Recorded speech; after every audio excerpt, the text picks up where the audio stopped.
Pai, nós adentramos a Tua presença,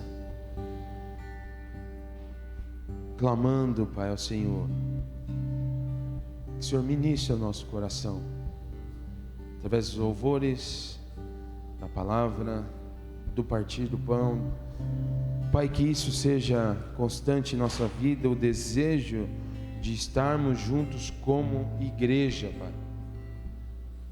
Que haja alegria, Pai, em celebrar ao Senhor, Pai. Ó Deus, nosso coração, não só o nosso, como de muitos, às vezes se encontra pesado, dias difíceis, Pai, momentos de tristeza, mas muitos estão aqui, Pai, porque sabem que é na Tua presença é que nosso coração é confortado, tranquilizado, direcionado, e recebemos o afeto e o carinho da parte do Senhor, Pai. Então tenha misericórdia de nós, Pai, nessa manhã, e entregamos esse culto ao Senhor, em nome de Jesus, amém. Olha que diz a palavra de Deus em Salmos 32:10: muitos são os sofrimentos do ímpio, mas a bondade do Senhor protegerá quem nele confia. Alegrai-vos no Senhor, ó justos, e cantai bem alto, vós todos que sois retos de coração. Antes de Jesus, eu e você éramos justos? Não, ninguém aqui era justo. Mas em Cristo nós somos justificados.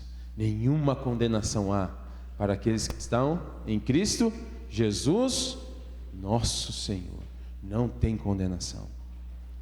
Você é livre no Senhor Jesus Cristo. Eu quero convidar você a se colocar de pé. E vamos começar cantando a esse Deus que é digno de toda honra e de toda glória. E nós vamos cantar Digno és de glória, né? Vamos louvar o nosso Deus.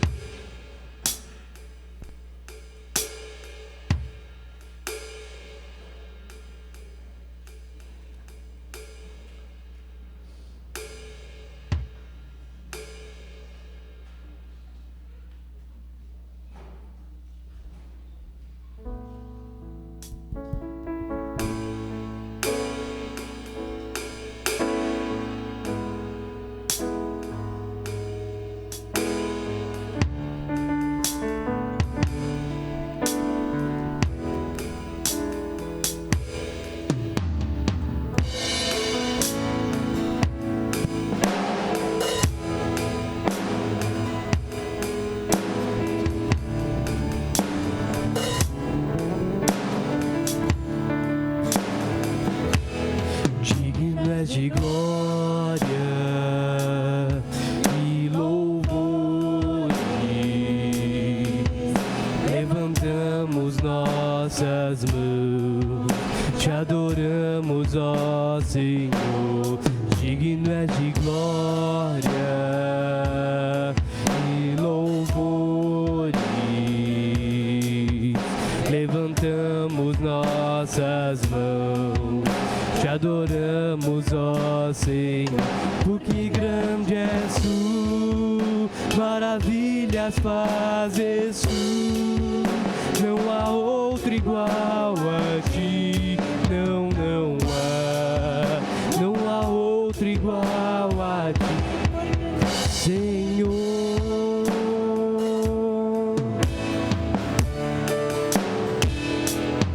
Digno és de glória e louvores, levantamos nossas mãos, te adoramos, ó Senhor. Digno és de glória e louvores, levantamos nossas mãos, te adoramos, ó Senhor, porque grande és tu, maravilhas fazes tu, não há outro igual a ti, não há outro igual. ti, porque grande és tu, maravilhas fazes tu, não há outro igual a ti, não há outro igual a ti, Senhor.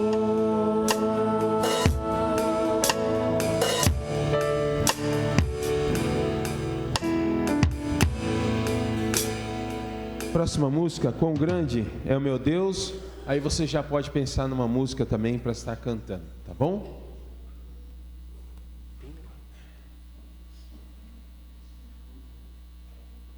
Sol.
Esplendor, com esplendor de um rei,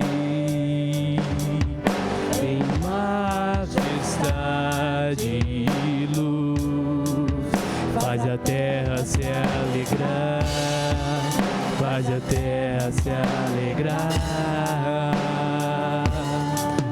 Ele é a própria luz.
Sobre todo nome é o seu,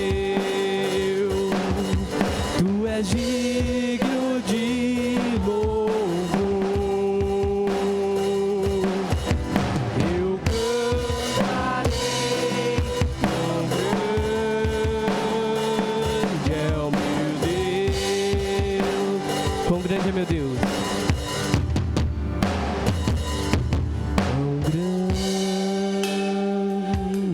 Meu Deus, cantarei quão grande é o meu Deus, e todos vão te ver. Quão grande é o meu Deus.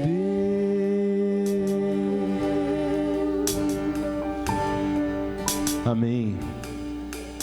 Mais uma música?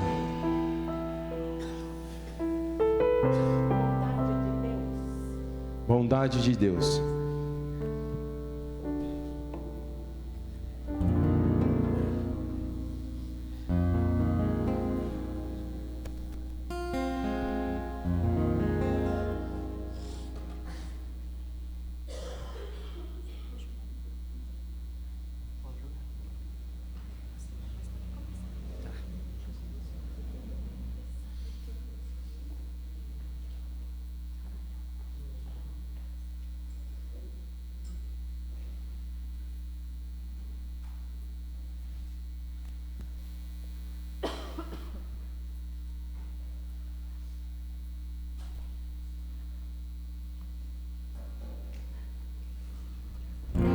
Nós cantamos essa música. Você que veio preparado com seu dízimo e oferta, pode estar trazendo, fazendo esse momento.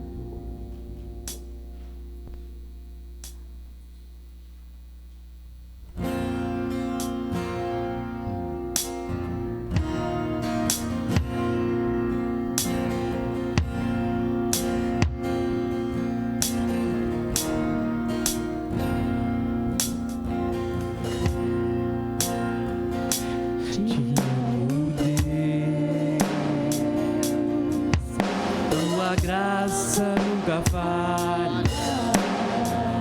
Todos os dias eu estou em tuas mãos.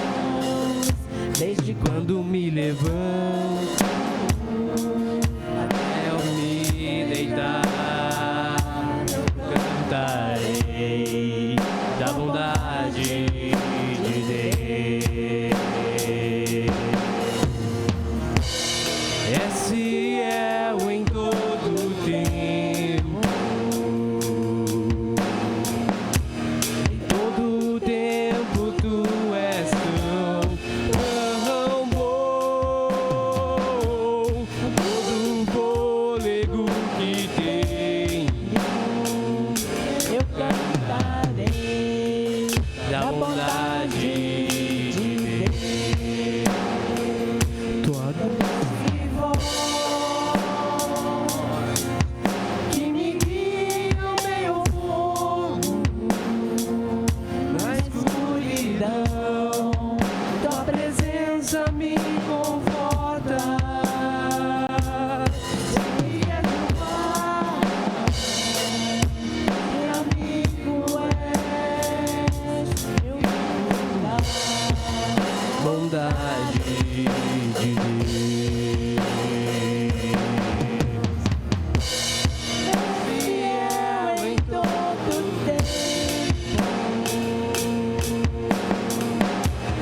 Todo tempo tu és tão bom, com todo fôlego que tenho, eu cantarei da bondade de Deus.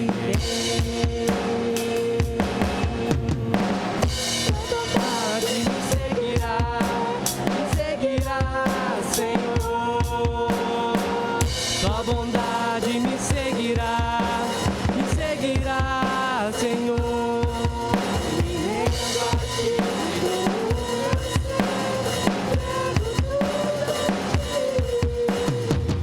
tua bondade me seguirá, Senhor. Tua bondade me seguirá, Senhor. Me rendo a ti.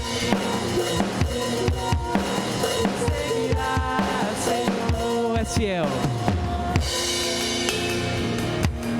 És fiel em todo tempo,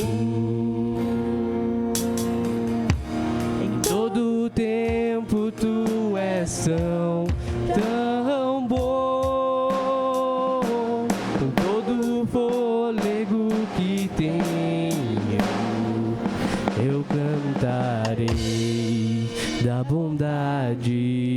de Deus. Eu cantarei da bondade de Deus. Abraça o irmão que está ao seu lado e agradeça. Não deixa ninguém sozinho. Ore com alguém. Dá um abraço. Agradeça a Deus nesse momento. Ore. Fala: Deus, obrigado, que a sua bondade acompanha.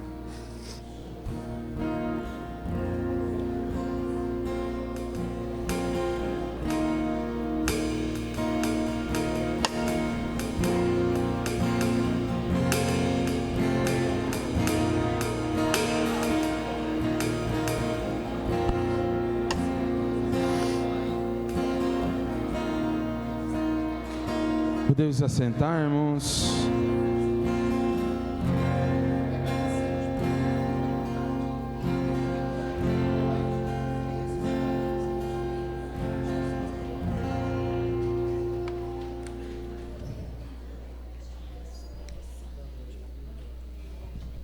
Amém.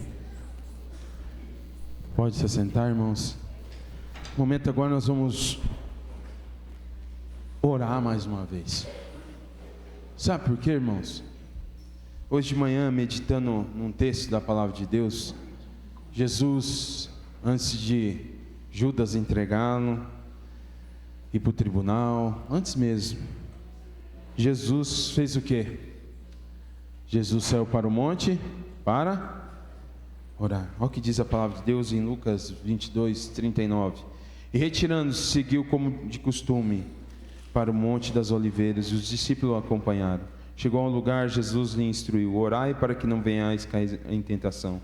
Então ele se afastou deles à distância de um tiro de pedra, ajoelhou-se e começou a orar: Pai, se queres, afasta de mim este cálice, entretanto não seja feita a minha vontade, mas o que tu desejas. Foi então que lhe apareceu um anjo do céu que o encorajava, e em grande agonia orava ainda mais intensamente. E aconteceu que do suor se transformou em gotas de sangue caindo sobre a terra. Assim que se levantou da oração e voltou à presença dos discípulos, o encontrou adormecidos, exaustos de tristeza, e exortou-lhes: por que estáis dormindo? Levantai-vos e orai, para que não venhais cair em tentação. Irmãos, antes da gente orar, eu quero considerar 3 coisas na sua vida. Jesus, quando ele operava milagres, Jesus, quando fazia qualquer coisa, sabe para onde ele ia? Para a presença do Pai. Existem inúmeros textos que mostram, depois da multiplicação dos pães, por exemplo, ele fala para os discípulos entrar no barco e irem. E ele foi fazer o quê? Orar. Quando ele esteve no deserto, cheio do Espírito Santo, como que ele venceu? Orando. E na última, como que ele venceu como Deus homem? Orando. E sabe o que me mexe nesse texto? A Bíblia deixa claro, Lucas deixa mais claro, né? Mateus não fala. A agonia de Jesus Cristo, daquilo que ele ia enfrentar. Mas, mesmo dizendo: Pai, se for da tua vontade, passa de mim esse cálice. Mas Jesus, ele foi até o fim. E sabe, irmãos, até na cruz ele orou: Pai, perdoa-lhes, pois eles não sabem o que fazem. Sabe como que foi a vida de Jesus? Na presença do Pai. E você vai ver muitas expressões: Abba Pai, papaizinho, Pai, Pai. Porque a vida do cristão é na presença do Papai. É assim que a gente vai vencer, como nosso Senhor Jesus Cristo. Então eu queria orar por você nesse momento. Talvez hoje você pensa. Uma vez eu preguei na congregação só sobre esse texto. Chama No Jardim a pregação. No jardim Jesus passou coisas muito difíceis, assim como ele passou no deserto. Mas eu quero orar por você nessa manhã. A igreja quer orar por você. Então vem aqui à frente se você quer que a gente ore por você. E você que não vir, já vai ficando em pé. Nós vamos estender a mão sobre nossos irmãos, que muitas são as aflições que passamos. E às vezes nós achamos que presença dEle não está com nós, mas Ele está. E a bondade dEle vai seguindo a nossa vida constantemente, constantemente. Irmãos, passei uma semana, passando ainda, uma semana muito difícil, muitas decisões. Mas posso falar uma coisa para você? Eu tenho um texto em Crônicas, que o povo precisava batalhar. E Deus muitas vezes mandava pegar em armas. Mandava. Invada lá. Como no caso de Josué. Mas nessa batalha ele falou assim, vocês vão cantando. E esse texto mexe, né? Imagina uma batalha, todo mundo lá, o inimigo te esperando. E você vai que jeito? Tua bondade me seguirá. Quão grande é meu Deus, e a vitória é dada por Deus. É assim que o povo venceu. Vale a pena ler o texto, você vai ficar impressionado. Quando o povo confiou em Deus, o povo saiu vencedor. Tem batalhas, irmãos, que são armas espirituais, como nosso Senhor Jesus Cristo, na oração. Vamos orar? Estenda a sua mão para esses irmãos aqui. Pai, muitas são as nossas aflições, Pai. Dores, tristezas, angústia, Pai, mas em nome de Jesus, Pai, nós pedimos pela vida de cada um dos amados irmãos, Pai. O Senhor conhece as aflições de cada um, Pai, que está no coração, até mesmo aqueles que estão no banco. O Senhor sabe, Pai, dias que estão passando, vales, Pai, e precisam da Tua presença, Pai. Então pedimos que o Senhor esteja acompanhando, Pai, ministrando, e que no vale o Senhor possa estar mostrando o que o Senhor quer nos ensinar, Pai. E que a Tua presença, o Teu consolo, Pai. Muitas vezes, Pai, não conseguimos louvar, cantar, orar. Mas como diz a Tua palavra, assim como um bom pastor, o Senhor segura nós no colo, como cordeirinhos, Pai. Deus segura, tem muitos irmãos que precisam ser abraçados pelo Senhor nessa manhã. E eu sei que o Senhor vai fazer isso, Pai. Vai trazer consolo, Pai, ao coração de cada um, Pai. Derrama do Teu favor, Pai, sobre a nossa igreja, em nome de Jesus. Amém. Amém, irmãos? Pode se assentar. Rapidinho, alguns avisos antes da palavra. Deixa eu dar uma notícia boa para você. Ontem nós tivemos um problema bom. Quem conhece problema bom? Problema bom é aquele problema, o que é? Por exemplo, nós fizemos uma cantina. Você vai entender fácil. Acabou o pastel, irmão. Isso é um problema bom, quer dizer que deu certo e estava bom. Problema ruim a gente não quer, né? Aquele que não... Esse é um problema bom. Mas ontem foi uma bênção, irmãos. Veio igreja trabalhando, vários irmãos ajudando, e para a glória de Deus, né, Roseli? Para a glória de Deus. Foi bênção, irmãos. Mas sabe por que o bazar foi bênção? Sexta retrasada, nós estávamos aqui orando, numa vigília, pedindo por cada ministério da nossa igreja. O que aconteceu ontem é porque nós estávamos na presença de Deus. Quer comais, quer bebais, fazer tudo para a glória de Deus. E quando a gente faz para a glória de Deus, Ele nos surpreende. Irmãos, a fila chegou no posto de gasolina e nem estava na hora de abrir o negócio. Problema bom. E demos café com leite. Oramos no portão. Você já viu isso, irmão? O cara nem entrou, nós já oramos pelo cara. A mulher tinha perdido a filha. Pensa numa benção. Deus faz um monte de coisa, gente. E o resultado financeiro? Faz 7 vezes 1000. Esse foi o resultado ontem. Glória a Deus. Sustância. Eu faço essas coisas assim, mando fazer conta para acordar o cérebro dos irmãos, né? Sim. 7 vezes 1000. Dá quanto? Glória a Deus. É assim que Deus trabalha. Quando a gente leva tudo a Deus, aí Deus abençoa. Amém, né, irmãos? Glória a Deus. Então essa é uma boa notícia. Agora os outros avisos, irmãos. Pensa no retiro que nós já estamos orando e essas mulheres vão de um jeito e vão voltar do outro. Amém? No retiro dos adolescentes vão de um jeito.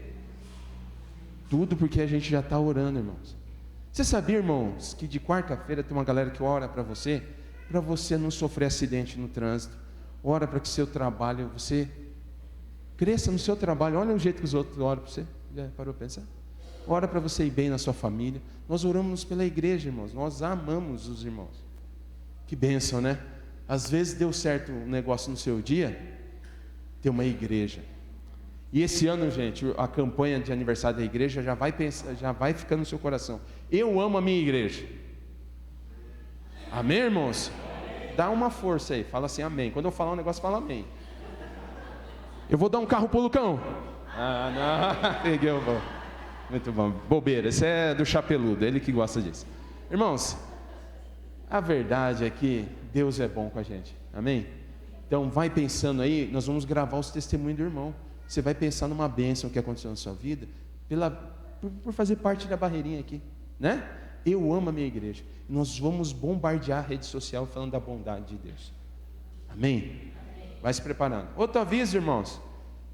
Cadê os avisos ali, irmãos? Eu tenho um probleminha de memória. Antes. Isso. Sexta-feira. Ô, gente, pensa na sustância. Você vai levar sua namorada, né, Erlo? Olha, o cara que não for, está perdido. Por 2 motivos. A sua mulher vai falar com você e eu vou dar razão para ela, né? Se você não acertou, acerte. Não com soco, Erlo, mas pagando os R$10 da inscrição, tá? Então, investimento, irmãos, no seu relacionamento, amém? Ó, todo domingo nós temos escola dominical, irmãos, das 9 às 10, temos para as crianças, temos classe de novos membros, batismo. Você que veio de outra igreja, quer fazer parte dessa família, que chora junto, ri junto, às vezes, ultimamente, a gente tem chorado bastante, né? Fala sério, mas nós estamos juntos, né? Então, vem aqui, tá? Participe. Culto de oração, 7 horas da manhã. Irmãos, no frio é o melhor dia para vir orar. É sério. Sabe por quê? Você toma um café depois. Aí é gostoso comer um cafezinho quente. Tá, tomar um café? Um pãozinho de queijo, sendo fumaça. Só dei vontade agora, não sei, né? Venha por esse motivo. Aí a gente ora com você também.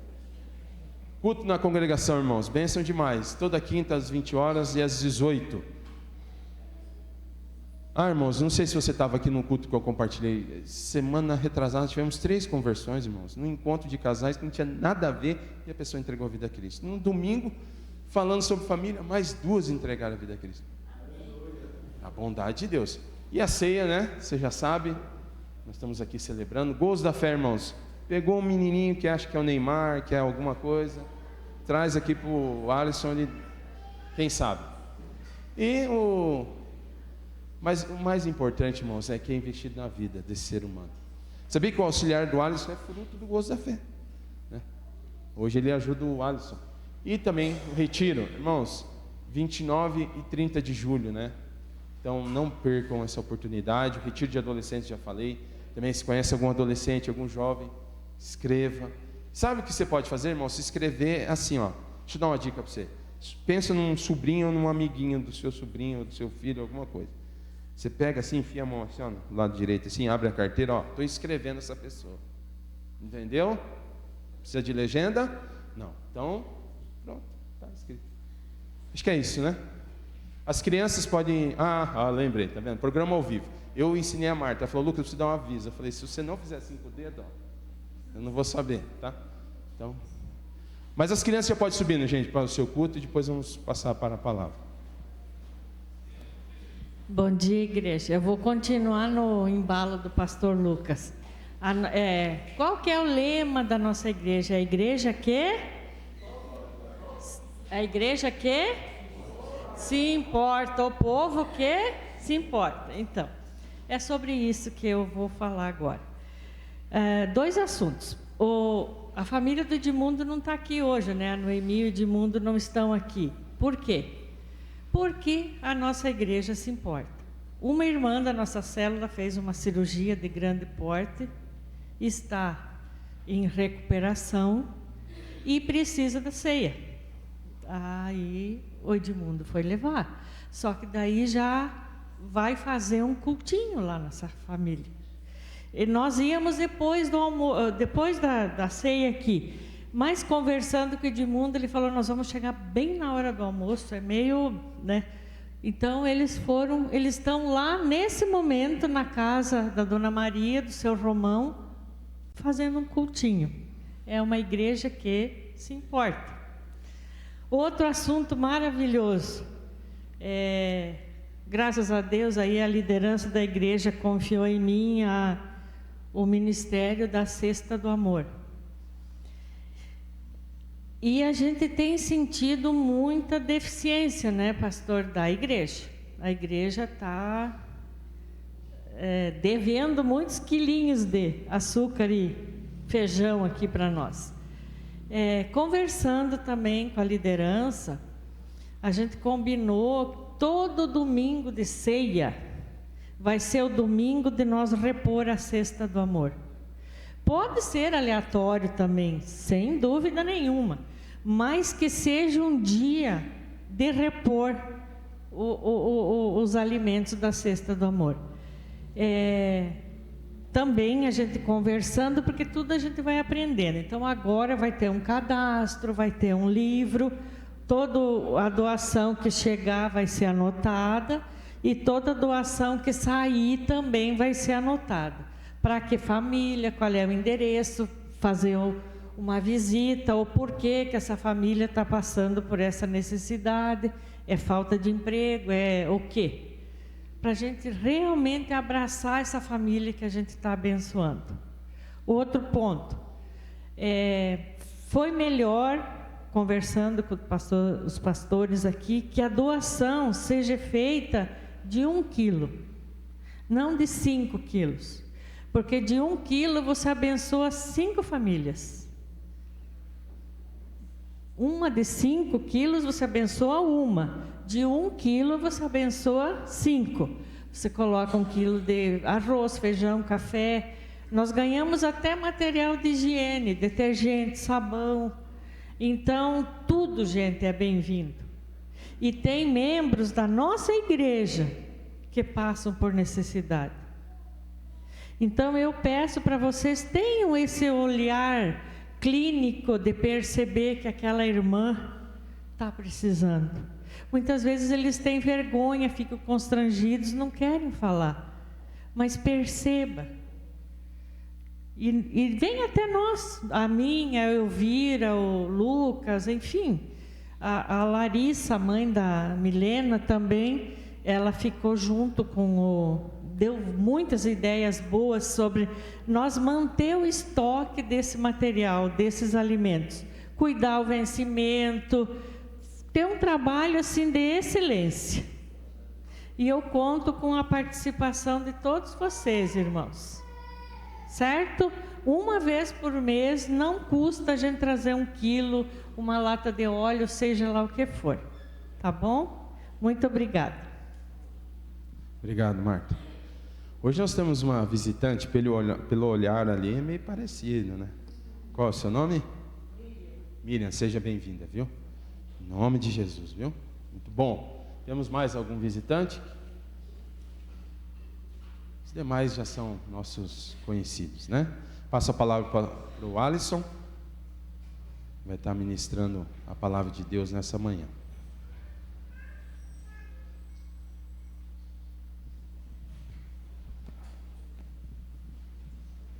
Bom dia, igreja. Saúdo a todos com a paz do Senhor. Amém. Abra sua Bíblia em Colossenses capítulo 4.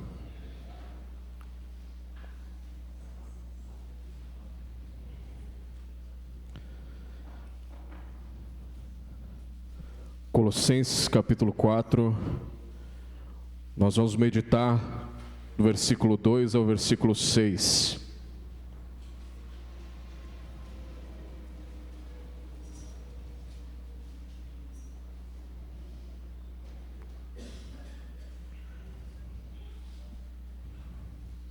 Vamos fazer a leitura da palavra de Deus.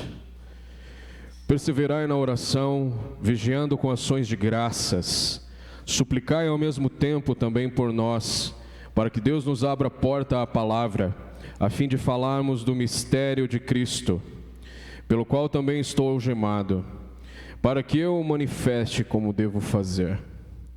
Portai-vos com sabedoria para com os que são de fora, aproveitai as oportunidades. A vossa palavra seja sempre agradável, temperada com sal, para saberdes como deveis responder a cada um. Vamos orar?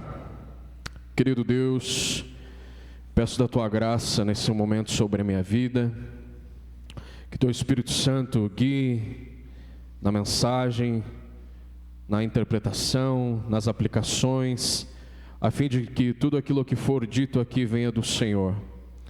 Que em nome de Jesus edifique a igreja, que a igreja possa crescer mediante a exposição da tua palavra e que possamos sair daqui, Pai, transformados, quebrantados, confrontados pelas verdades do Senhor.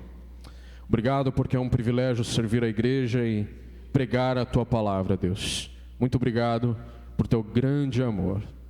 Em nome de Jesus, amém. Bem, queridos, a carta de Colossenses, ela foi escrita mais ou menos ali no ano de 60 depois de Cristo, e ela foi escrita para um público em que sua maioria eram gentios, tá? Mas também tinham muitos judeus, por conta da dispersão que se espalharam por todo o mundo. E foi escrita por Paulo, porém Paulo nunca esteve na igreja de Colossos, nunca esteve. Os teólogos dizem que quem fundou a igreja em Colossos foi Epáfras, um de seus colaboradores. A gente acha muitas vezes que Paulo é que fez tudo, né? Pelo jeitão dele, pela narrativa bíblica, mas Paulo preparou muitas pessoas para que pudessem investir na obra de Deus.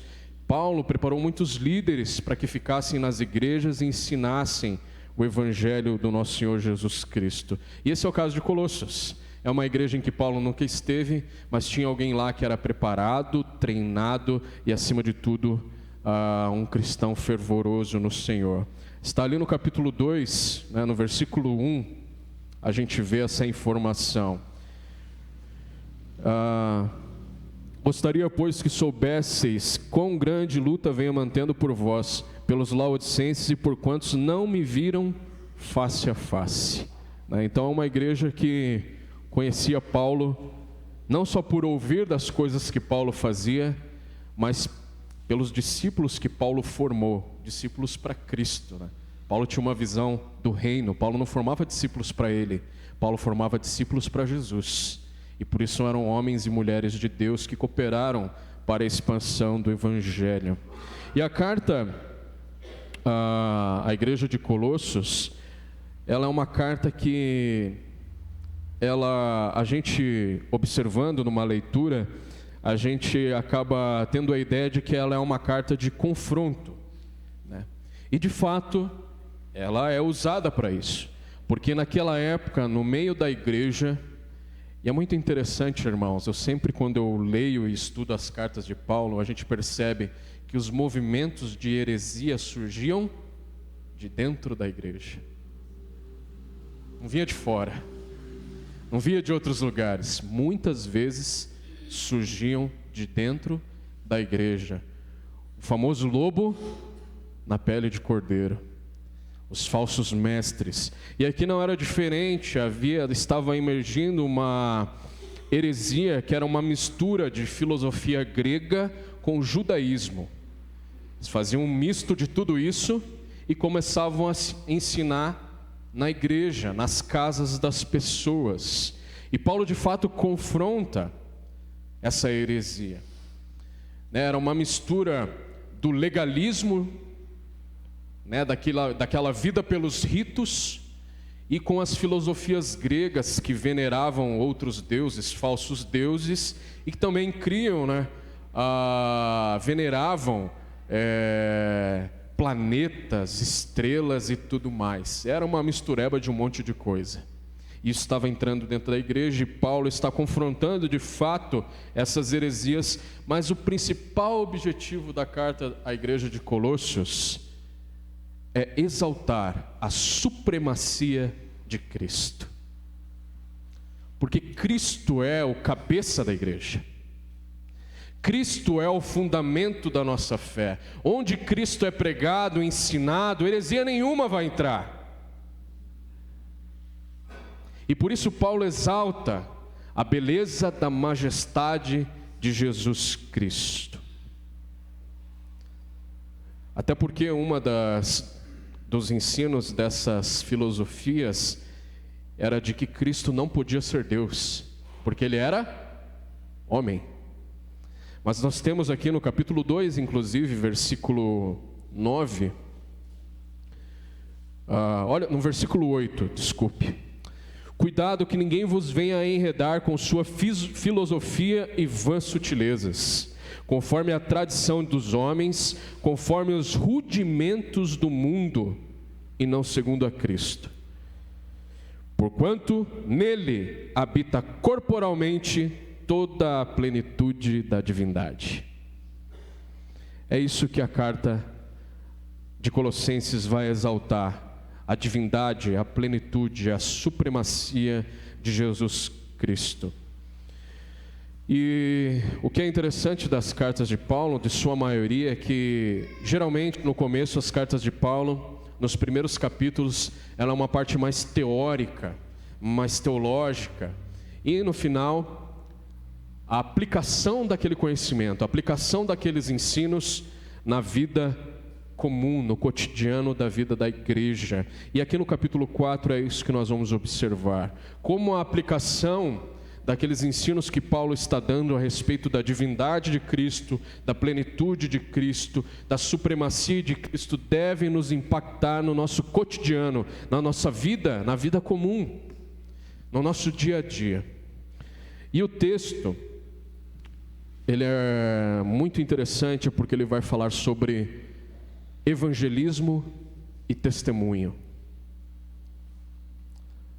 E eu gostaria já de adiantar aos irmãos, falando sobre testemunho, de que o nosso testemunho não é o evangelho.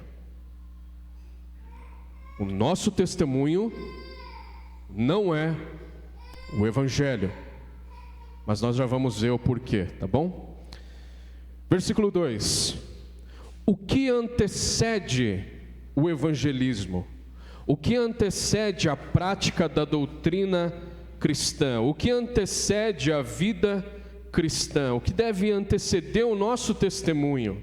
Primeira coisa, perseverar na oração.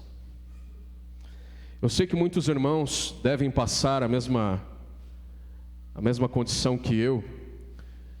Muitas vezes a gente se depara em situações em que nós nos vemos sem saída e ficamos é uma situação difícil em como evangelizar. Tem irmãos que têm muita facilidade em fazer isso, evangelizar. Estava conversando agora antes do culto com o irmão, e o irmão falando assim, que estava descendo a escada da casa dele e viu 2 homens bêbados.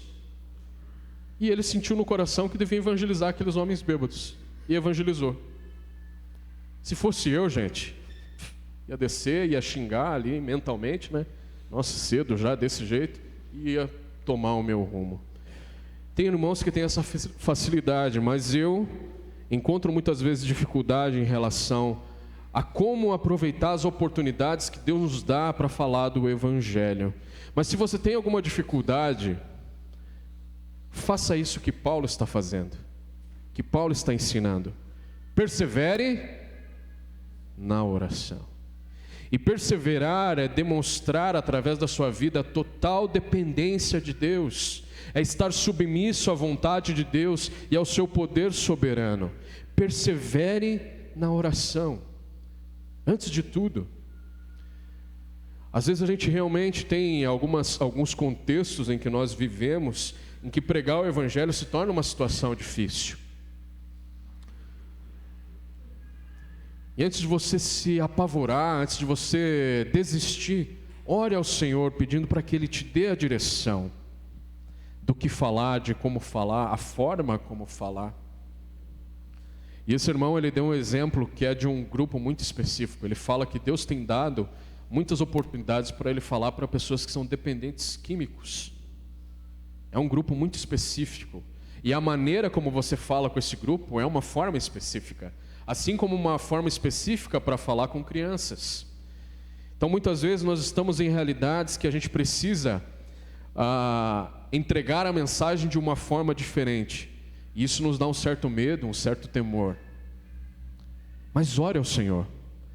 Persevere na oração. Mas não só ore, como você deve estar vigilante. E quando eu vejo essa palavra vigiando, é aquele soldado que está sempre alerta, sempre atento. Uma postura de observação, de análise, sempre pronto, sempre atento. Então, antes do evangelismo, persevere na oração. Segundo, vigie, esteja sempre atento. E terceiro, irmãos, faça com ações de graças. Uma coisa que eu tenho aprendido e tenho levado para a minha vida, que muitas vezes a gente se depara com um cidadão e a gente olha a vida daquela pessoa e fala assim: esse aí não tem jeito. Esse aí não tem jeito. A gente está orando faz 10 anos pela vida dele e ele não muda. Está orando faz 30 anos pela vida dele e ele não muda. Você sabe muitas vezes que a nossa conduta em relação à evangelização serve como pedra de tropeço para que o evangelho não avance? Sabia disso? A palavra está bem clara aqui. Persevere na oração, vigiando com ações de graça.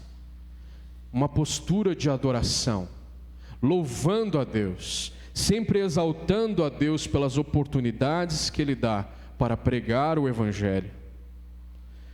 Nós temos que ter a esperança, irmãos, e aqui nós precisamos separar esperança de expectativa. Esperança é quando você deposita sua confiança em Deus e na obra dele, tendo a fé de que Ele pode transformar a vida de toda e qualquer pessoa. Isso é esperança.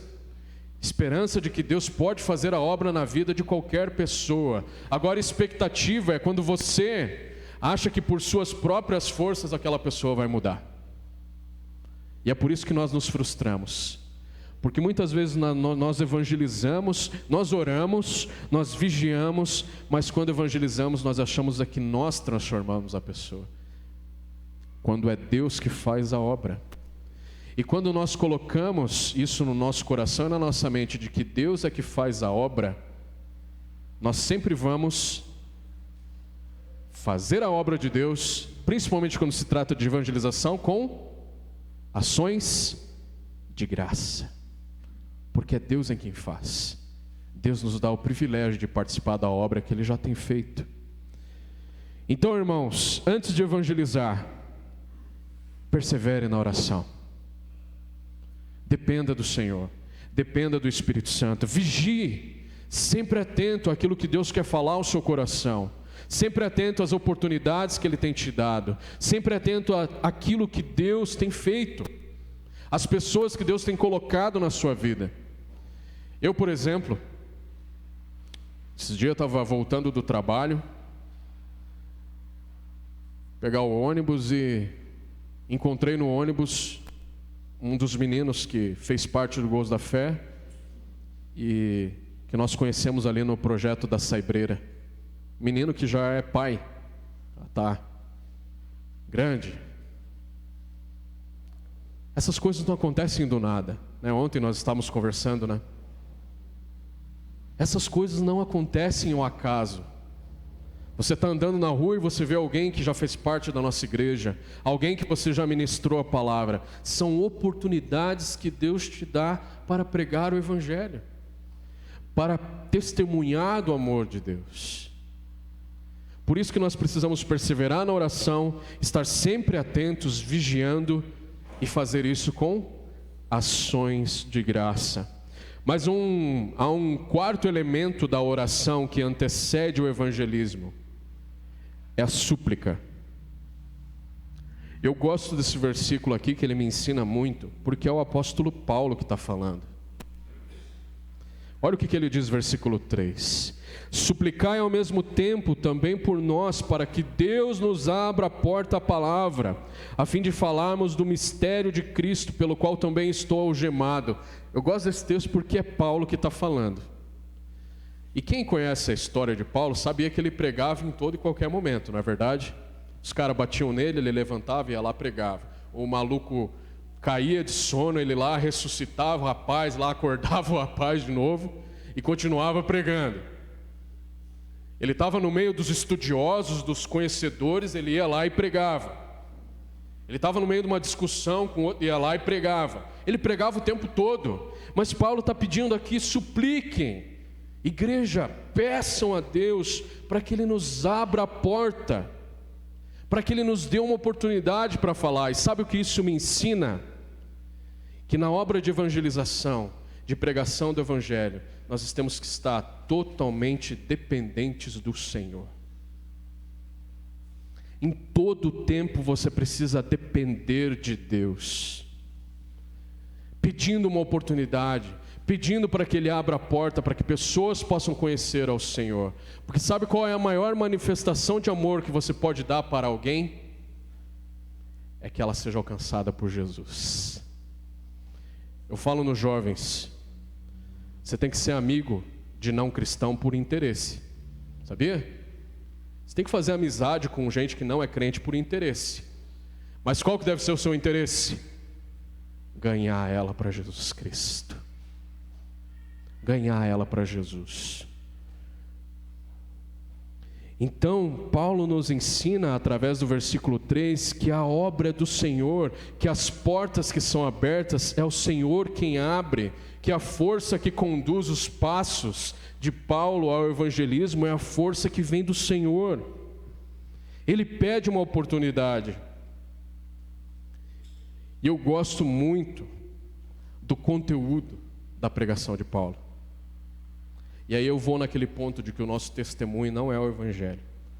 Porque Paulo fala assim, suplicai ao mesmo tempo, também por nós, para que Deus nos abra a porta à palavra, a fim de falarmos do mistério de Cristo.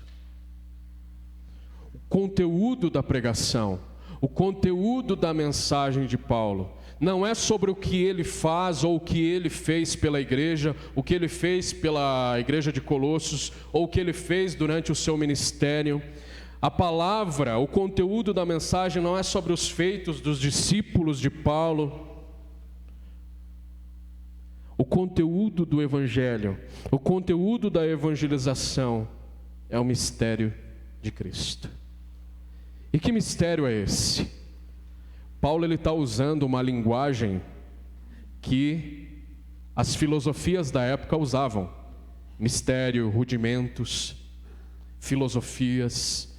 E o mistério, para aquelas heresias que estavam surgindo na igreja, era esse ocultismo. Essas coisas do além. Essas coisas que se analisam pelos astros. Aquilo que vem do interior. Era uma mistura, e eles chamavam isso de mistério, algo que estava oculto às pessoas. E Paulo faz uso dessa linguagem para falar sobre o mistério, mas o mistério de Cristo. E qual é o mistério de Cristo? Paulo já tinha abordado isso em outra carta, Efésios capítulo 3. Que mistério? Qual é o conteúdo da evangelização, do evangelho que Paulo iria pregar, que Paulo estava pedindo para que houvesse oportunidade? Efésios capítulo 3.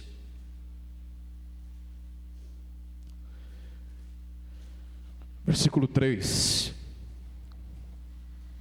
Pois, segundo uma revelação, me foi dado conhecer o mistério, conforme escrevi há pouco, resumidamente. Pelo que quando ledes, podeis compreender o meu discernimento do mistério de Cristo, o qual em outras gerações não foi dado a conhecer aos filhos dos homens, como agora foi revelado aos seus santos apóstolos e profetas no Espírito. Qual que é o conteúdo do mistério? Versículo 6. A saber que os gentios são co-herdeiros, membros do mesmo corpo e coparticipantes da promessa em Cristo Jesus, por meio do Evangelho.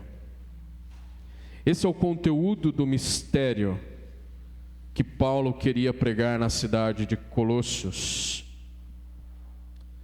O mistério é que tanto judeus quanto gregos, quanto brasileiros, quanto coxas brancas e atleticanos poderiam fazer parte do povo de Deus. Porque no povo de Deus não há acepção de pessoas. Esse é o conteúdo da evangelização de Paulo, de que a cruz, a morte de Cristo, ela serviu para reconciliar toda e qualquer pessoa, não só com o Pai, mas reconciliar uns com os outros.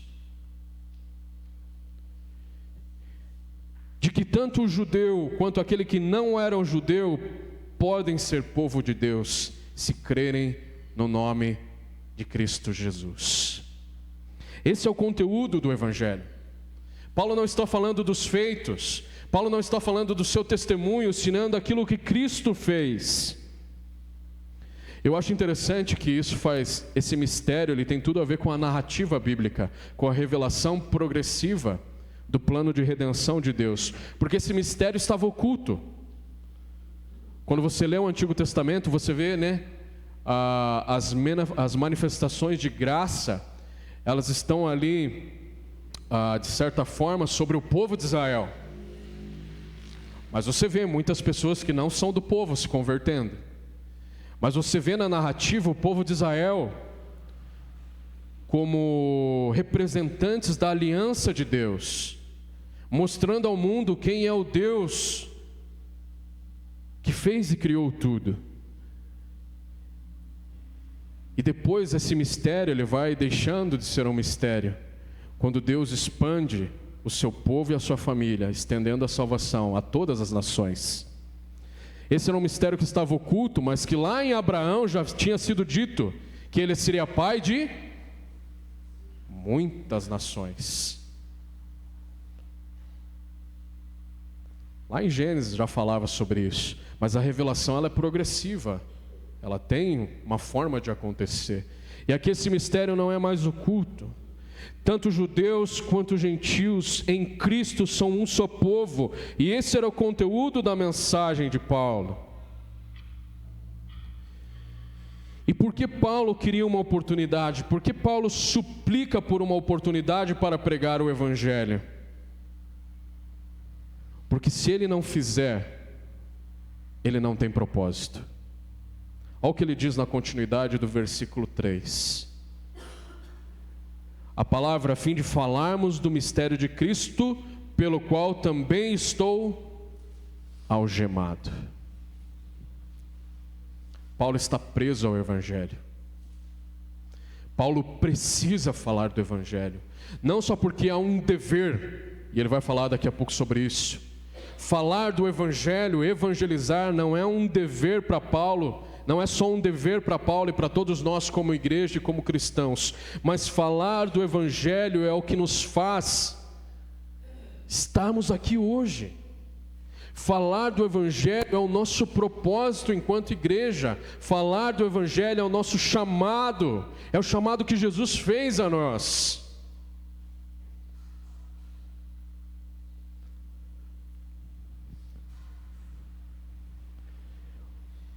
Eu estou algemado, eu estou preso. Paulo fala em outra carta: ai de mim se não pregar o Evangelho.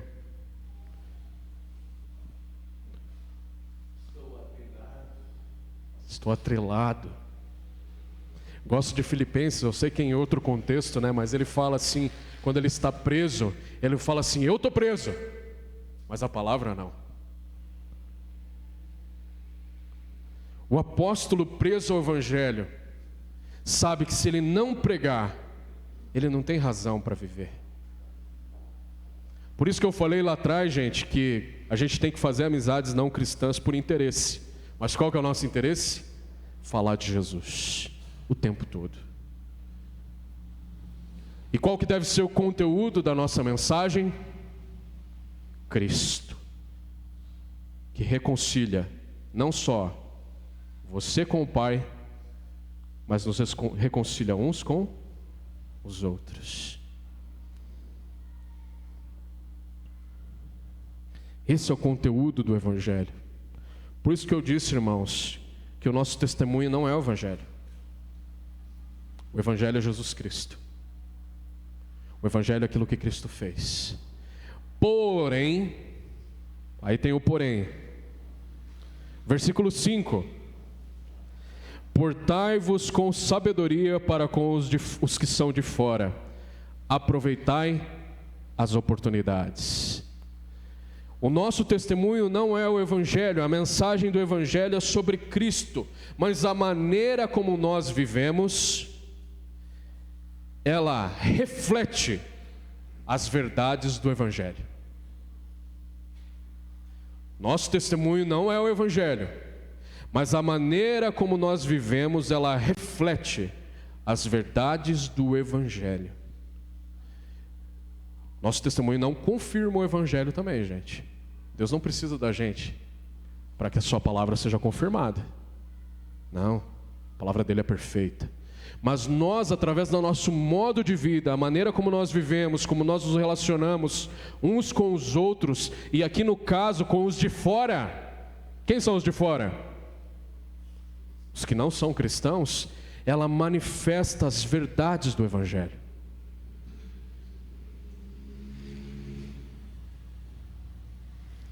Afinal, que moral tem alguém que prega o Evangelho da melhor forma possível, com a sua oratória, com o seu conhecimento, faz tudo isso, mas chega atrasado no trabalho, pega atestado para faltar?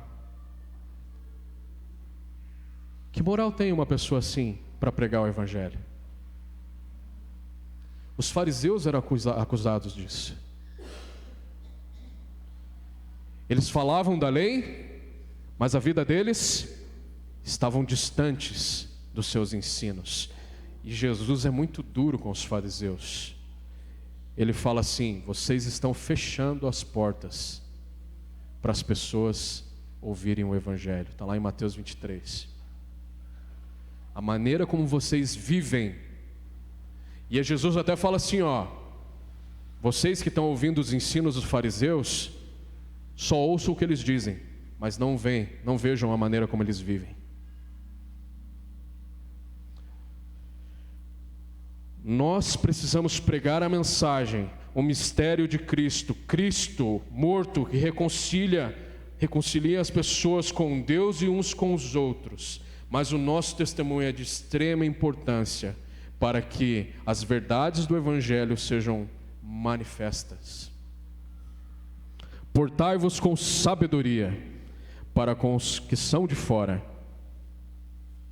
E esse portai-vos aqui, gente, está falando em relação à nossa conduta, o nosso procedimento, a maneira como nós vivemos o tempo todo. E hoje nós temos uma grande vitrine das nossas vidas, quer seja ela verdade ou quer seja ela mentira. Qual que é a maior vitrine das nossas vidas? Rede social. As pessoas estão nos observando. E parece que quando você fala que é cristão, né? Eu sou cristão, você vira um alvo. Você vira um alvo dos olhares. As pessoas estão o tempo todo nos observando. As pessoas estão o tempo todo nos criticando.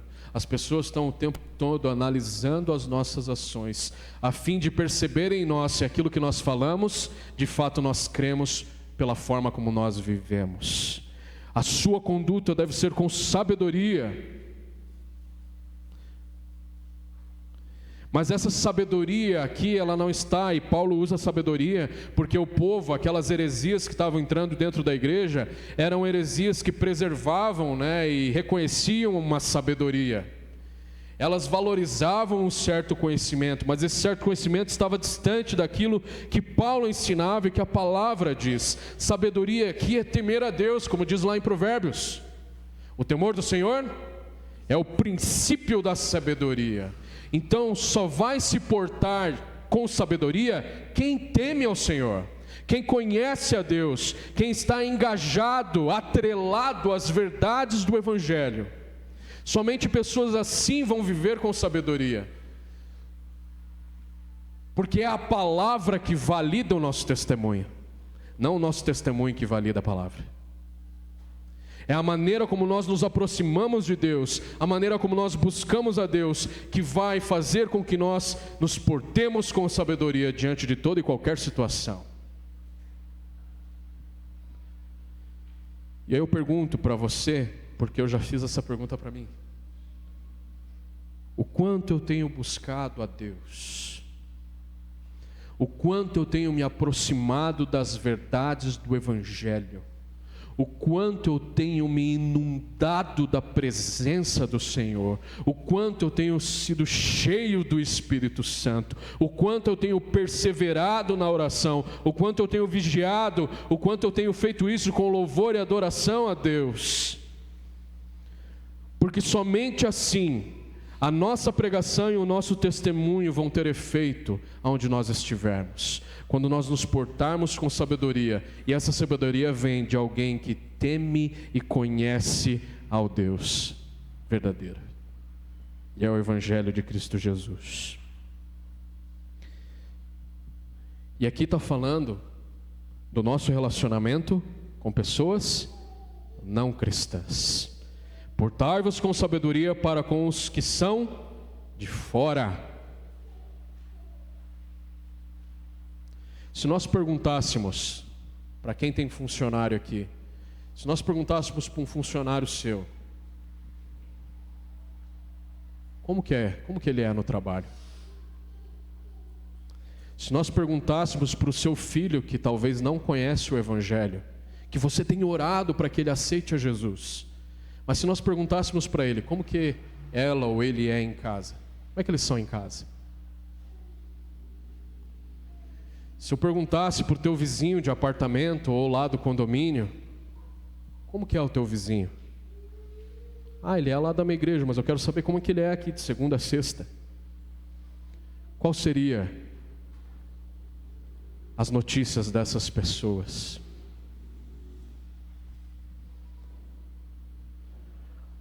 Às vezes nós oramos pela salvação das pessoas. Às vezes nós perseveramos na oração. Às vezes nós até pregamos o Evangelho. Mas o nosso testemunho? O nosso testemunho não manifesta as verdades que nós pregamos. Só vai se portar com sabedoria quem conhece e teme a Deus. Finalzinho do versículo 5: aproveitai as oportunidades.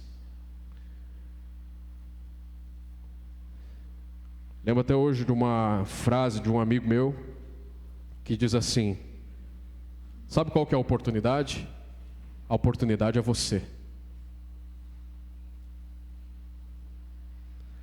Porque muitas vezes a gente fica esperando que Deus traga as pessoas até nós, né?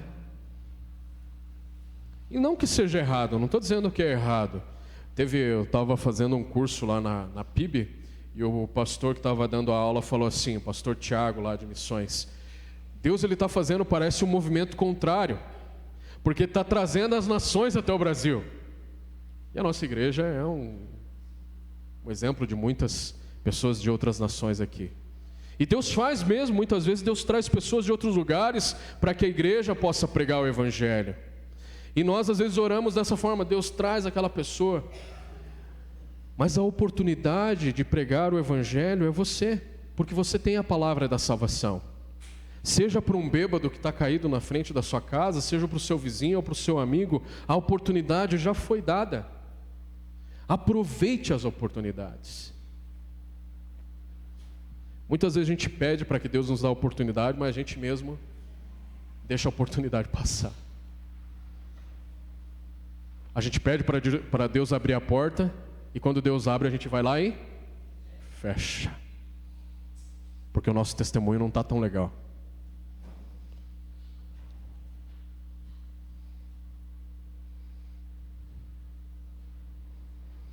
Há duas coisas que podem impedir com que você não evangelize.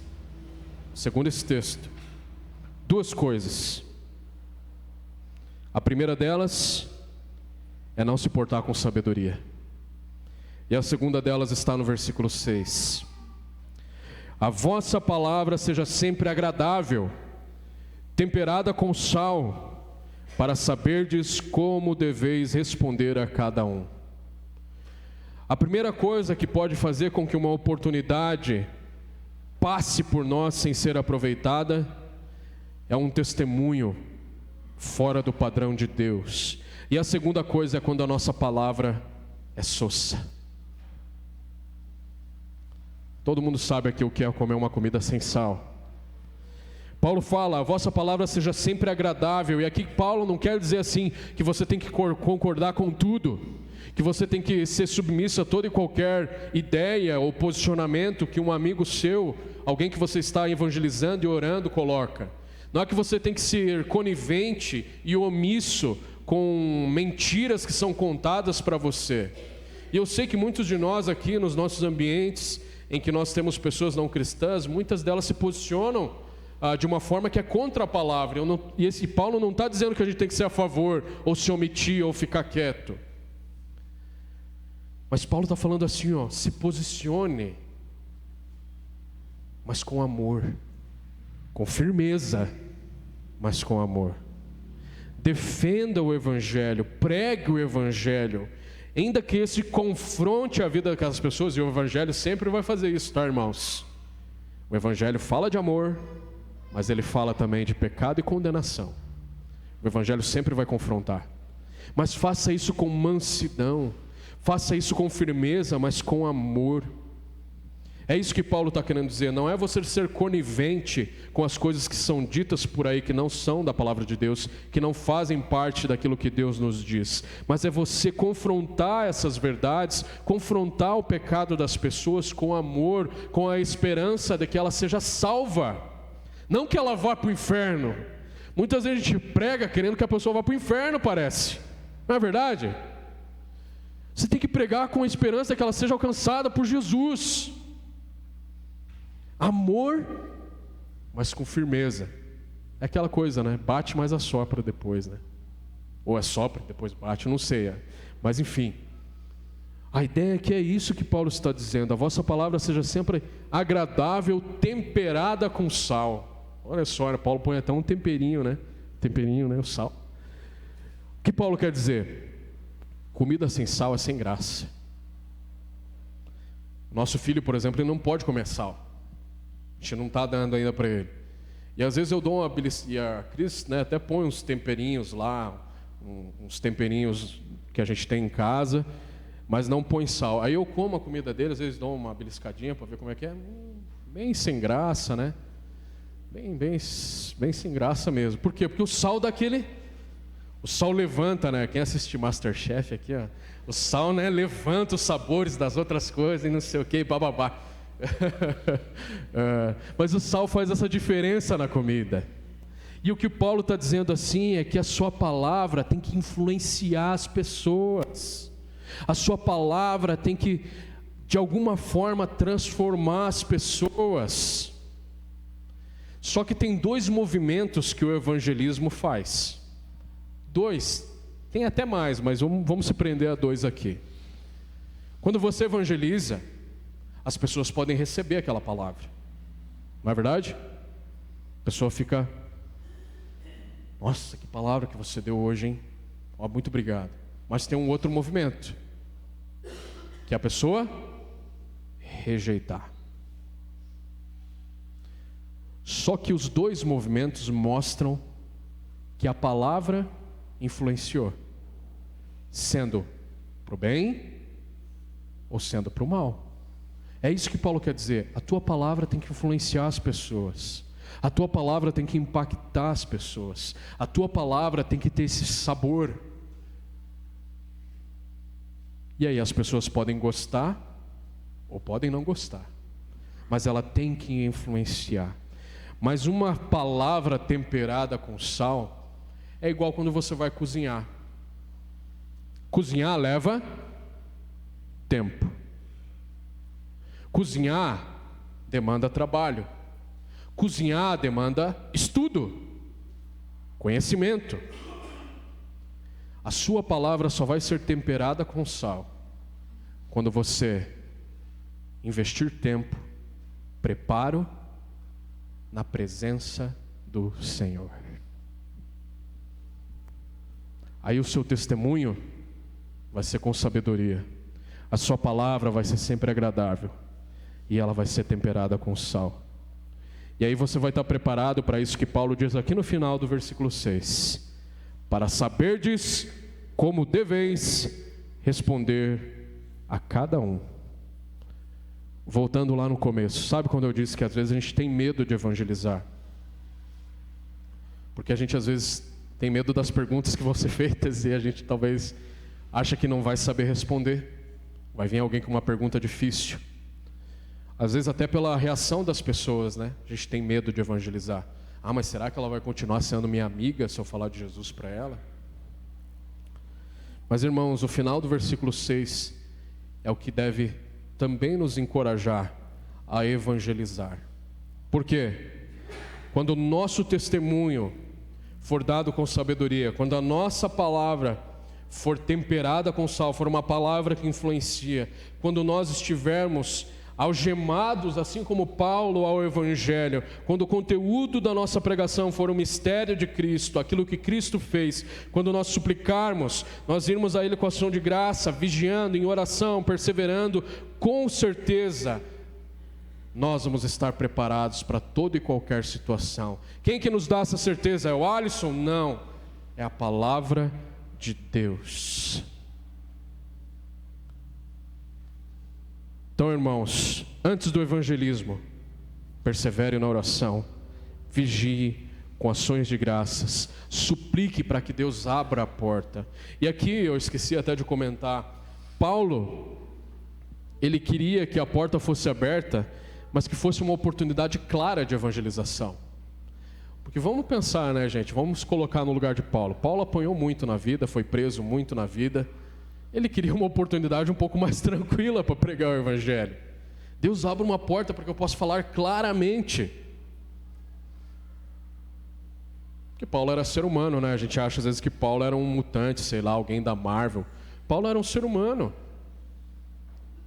E ele queria uma oportunidade clara para pregar, aberta para pregar o Evangelho. E muitas vezes nós temos essa oportunidade, o que a gente faz? A porta abriu e a gente vai lá e mete o pé na porta. Ore a Deus que o conteúdo do seu evangelismo seja o mistério de Cristo, o que Cristo fez na cruz, reconciliando nós com o Pai e reconciliando uns com os outros.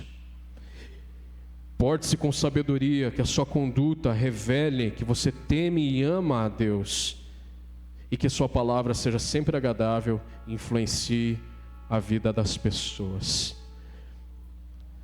Afinal, o que isso tem a ver com a ceia? E eu estava pensando sobre isso. Poxa, eu vou trazer uma mensagem que parece que não tem muito a ver com a ceia do Senhor, mas há algo que nós podemos aplicar em relação à ceia. Primeiro, a ceia é para nós fazermos até que Ele venha. E a ceia não só nos traz à memória aquilo que Cristo fez na cruz pelos nossos pecados, mas Ele traz à memória aquilo que Cristo fez na cruz para que eu e você pudéssemos ser um só em Cristo Jesus. A ceia celebra isso. A nossa comunhão, o fato de eu e a Cláudia, e o Cláudio, e o Sr. Arthur, e a Ali, e assim por diante, sermos um só povo.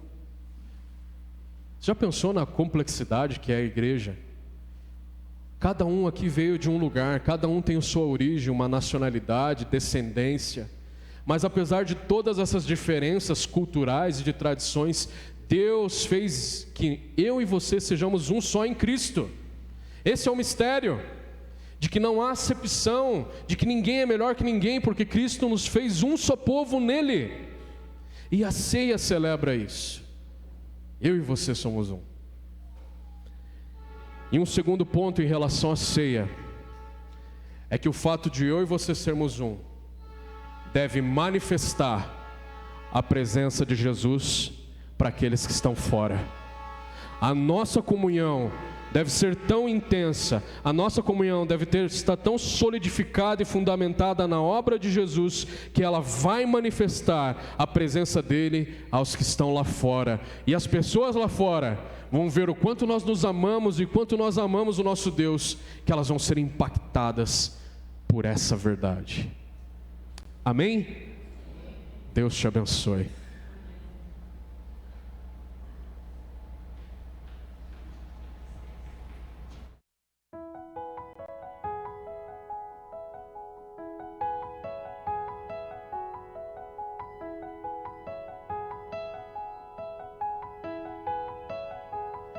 O amor veio a nós, e como um de nós se deu, para dizer ao mundo que o reino vem.